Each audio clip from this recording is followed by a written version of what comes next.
C'est l'un des chefs-d'œuvre les plus épiques et les plus noirs de Verdi. Don Carlos a ouvert la nouvelle saison de l'Opéra Bastille à Paris. Le personnage de Don Carlos est interprété par le ténor très prisé Jonas Kaufmann et son amour inachevé par la soprano star Sonia Yoncheva, une première pour elle. Au cœur de l'intrigue, amour, idéalisme politique, complot et trahison dans l'Espagne du XVIe siècle. J'ai beaucoup aimé cette grande histoire d'amour qu'il y a entre elle et Don Carlo. Aussi cette tentation, cette passion qui est en train de bouillonner dans tous les deux et l'impossibilité de la réaliser.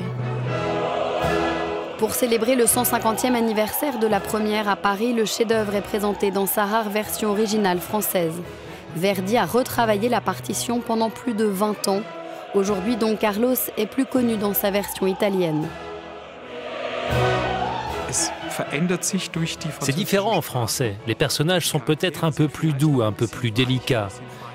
J'ai presque le sentiment qu'ils sont moins dramatiques, simplement avec la langue française, qui rend les choses un petit peu plus subtiles, un peu plus délicates par rapport à l'italien, qui est plus charnu.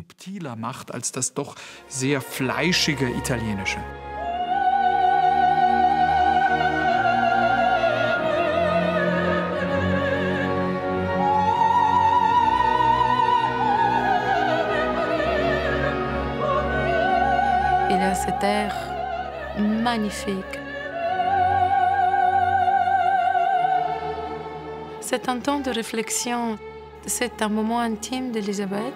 C'est un rôle lyrique, c'est un rôle plein, c'est un rôle qui montre plein de couleurs. Verdi a écrit son opéra en 5 actes d'après la tragédie de Friedrich Schiller.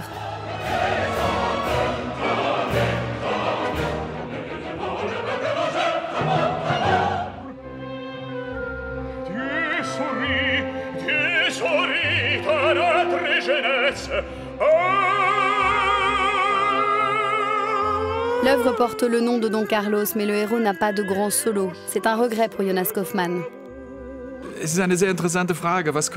Qu'aurais-je dit à Verdi si j'avais assisté à la première il y a 150 ans? C'est une question intéressante parce que Verdi avait prévu de composer un grand air pour Don Carlos dans le 5e acte.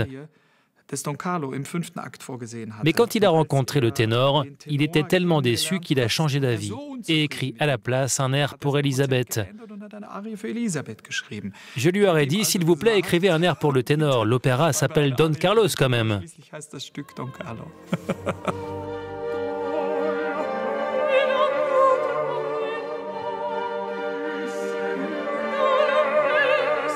Il a le duo avec Don Carlos. Absolument sublime, une musique d'une profondeur humaine. On a presque le sentiment que Verdi a trouvé une voie pour ouvrir le ciel et que des escaliers y conduisent lentement. Tous les deux savent que la seule issue, c'est la mort.